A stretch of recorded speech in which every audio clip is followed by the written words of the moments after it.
Hello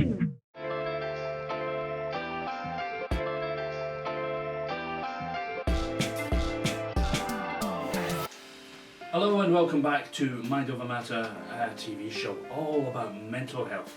And today we have a great guest with us today. He's a great friend of ours, to be honest, for many years. And you'll know him as the superstar extravaganza from the X Factor as well. Good friend of Simon Cowell's from the past and also in the future. But yes, we have some things to find out about Stevie and his travels in mental health, haven't we, Sapphire? We have indeed, and you know, Stevie is such a great guy, and we're going to find out a lot about him today that you've never known before. No stone will be left unturned, as Stevie will discuss about his trials and tribulations through mental health. Absolutely. So where did we begin with you, Stevie? How did it start off when you were a young Wow. star? Or? Where do I begin with this? This is, for me, I mean, because I'm used to being on that chair, you know, and interviewing you two, so this is like a bit of a vice versa thing for me now. So I'm going to just sort of kind of go from the beginning. Okay. You know, I suppose when at school I was a bit of a, I suppose a bit of a lonely child really. I was talking to Rhea earlier, and I kind of related to her, a bit of a misfit. Yeah. And I was, you know, I find it hard to fit in. And one of my friends always said to me, he goes, Steve, when people meet you, they're either going to love you or be confused by you. Yeah. And for me, that is so true, because at first people are, oh, I'm not sure about him. And then when they get to know me as a person and dive deep into me, and they go, oh, he's all right, I quite like him, he's lovely, I love him, yeah. So it's one, there's no in between, you're either confused or you love me. A bit like Marmite, you love me or hate me kind of thing. Yeah. So I when I was a kid, I was just literally growing up, and I didn't know what I was doing, and it wasn't until I was 15 years old.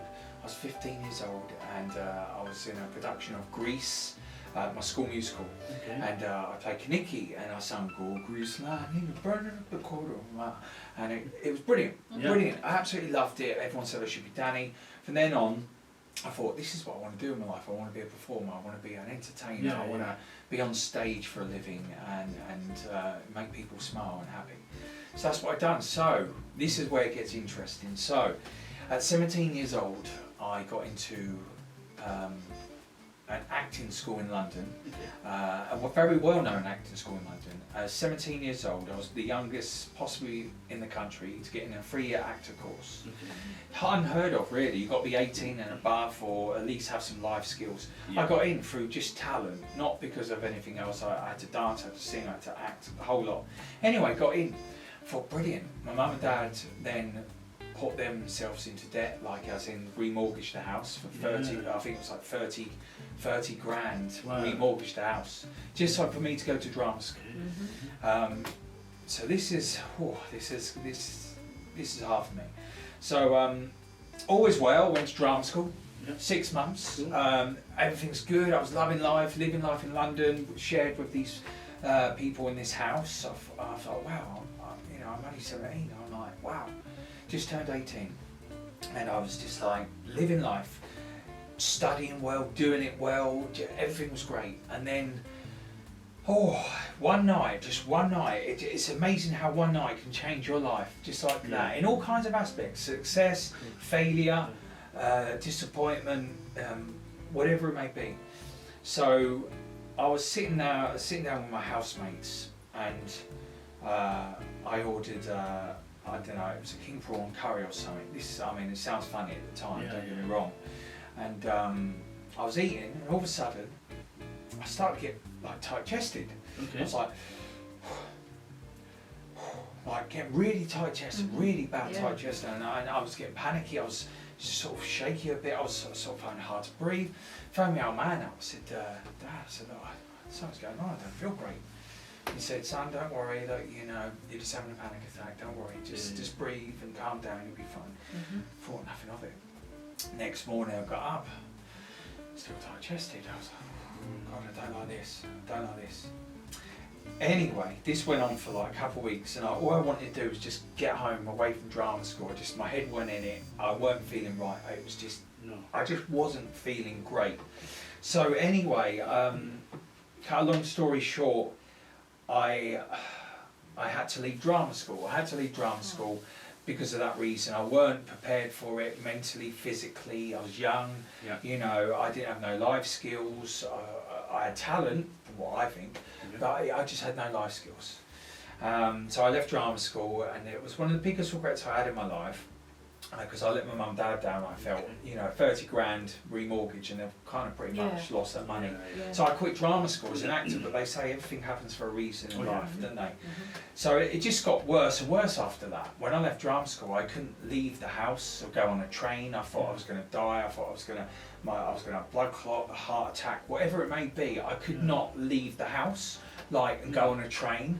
So I had to work, so I just went at work to like 10 minutes up the road in my town, and it was just, I cannot tell you how gutted I felt that I left and everything, and I just realised that I had a bit of a mental health issue, so I had to go to doctor. So I went to doctor, and doctor prescribed me these, I don't know, some sort of pills. I don't think they were happy pills, but they were more kind of to calm me down, to relax you, like that, and to stop my heart from beating so quick.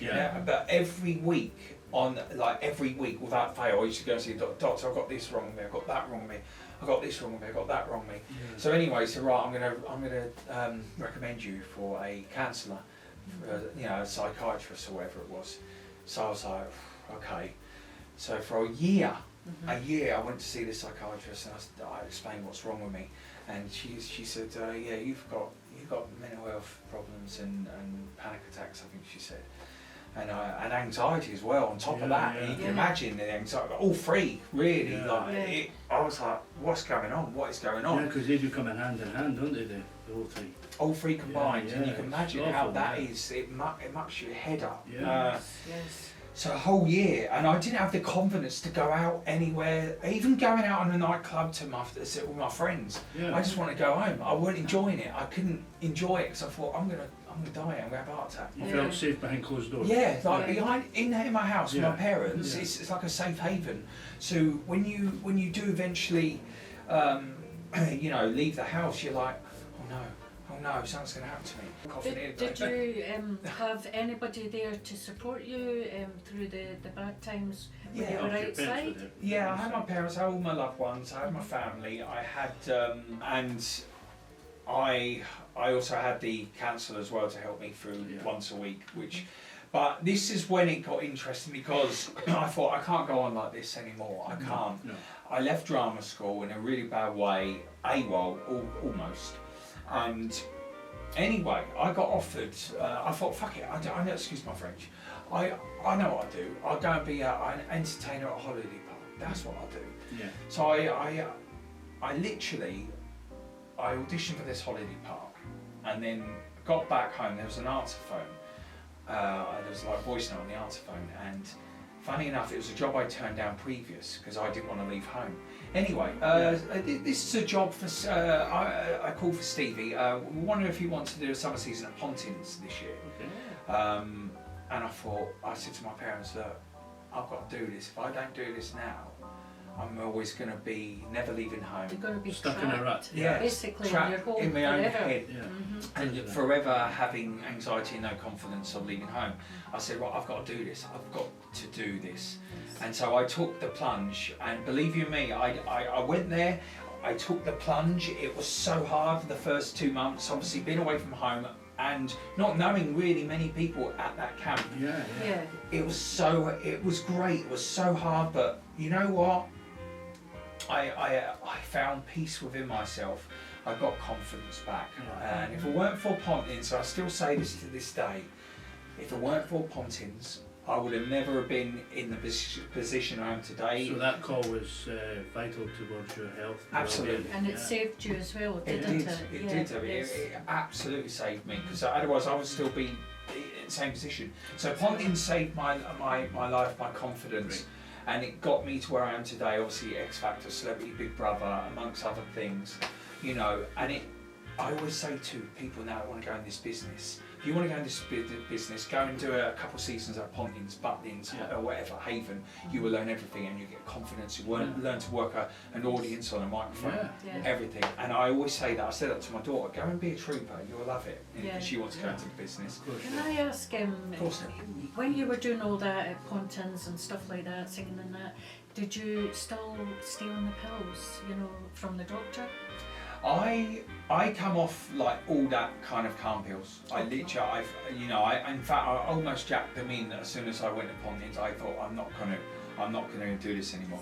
So yeah, that's pretty much my story in a nutshell. It's amazing how things can change in a night, but also in a day when you get a call which you need to do what you need to do. Yeah. So now I'm, touch wood. I mean, don't get me wrong, no one's perfect. I have my issues still, but so I'm do all you good. feel like you went down the right path, though? You know when you got offered that and you went down that path because it led you on to other opportunities, didn't it? Yeah. In the end. Absolutely. Though I went back to drama school 2 years later at a musical theatre college, and I passed. I'd done a whole year, no problems at all. Passed with merit because I've always wanted to be in a musical.